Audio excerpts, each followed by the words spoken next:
My name is Helen Beatty Marks, and I graduated in 1947. Well, my name is Sister Mary Jerome Spradley, and I graduated from the School of Nursing in February of 1950.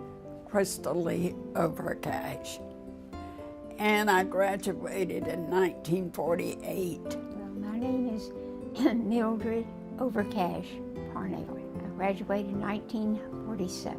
We were a small class. There were only 12 of us, but we made noise.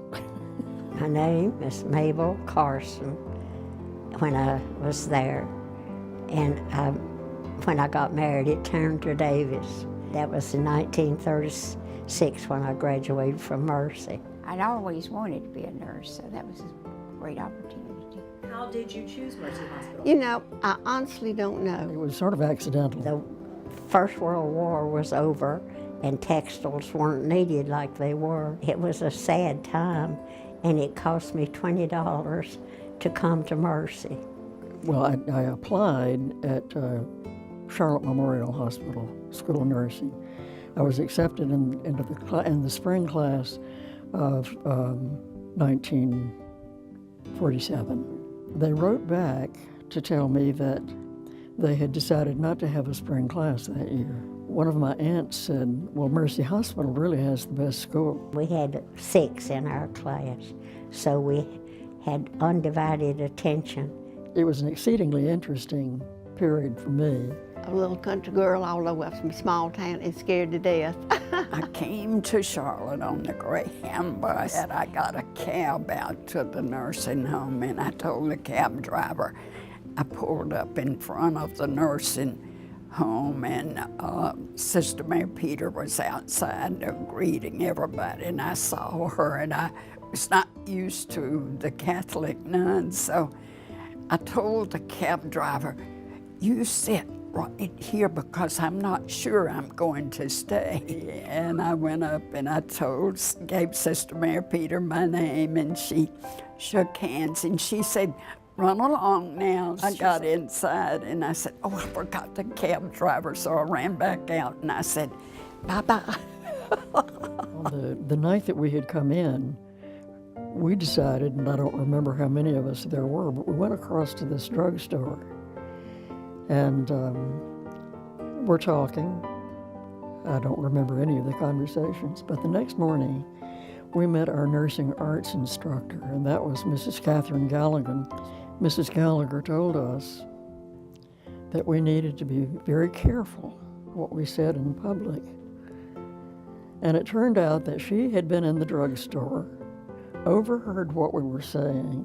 So I got my first lesson in confidentiality, and we didn't make that mistake again. The nuns were very, very particular, and that was good. Sister Mary Peter was very strict. We were scared to death of her. But we learned a lot from her. And the first thing they taught us was, who is the most important person in this hospital? The most important person in this hospital is the patient. Don't you ever forget it. Well, our uniforms were white starch, and we wore a belt, and they opened down like that. And we wore a belt on it and had the pockets. Very plain, but that was it. But and white stockings and white shoes. White shoes, and your shoes better be polished. Absolutely, every day. So I heard it was pretty strict. There were Very some strict. rules. You had to be in bed at 10 o'clock, lights out. So if you had things like, if you needed to study, you would go in the bathroom and turn the light on and put a towel at the bottom of the door so she would know you were up. 8 people for one bathroom.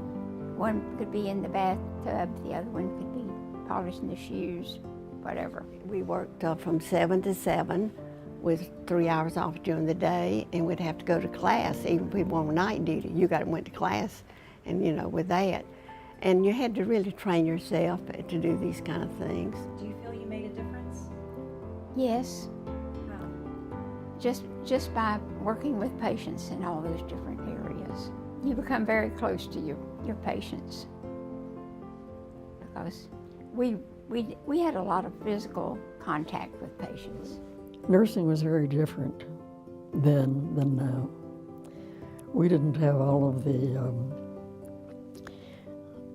electronics and all of the equipment. I would be lost. I'd be dangerous today. It was a wonderful experience in my life, and I'm so glad that God led me to Mercy Hospital. Because it was just a wonderful experience for me. I wouldn't take anything for it. That they hold their heads high and be proud that they're Mercy graduates, because they don't make them like that anymore.